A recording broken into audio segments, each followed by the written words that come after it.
Yung ano po, nung nagbigay na, nung bago pumapasukan, si Nina Perez po, nag, nagbigay po siya ng mga school supplies sa mga kabataan na mag-aaral po dito mula high school po at college.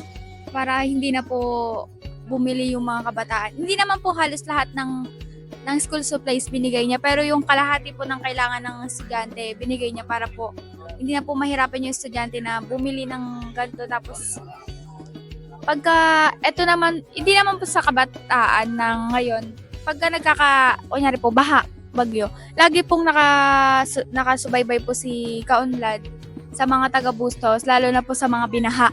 Lagi po siyang nagbibigay ng mga tulong, lalo na po yung mga kaunting, kaunting pera po para sa mga salanta ng bagyo.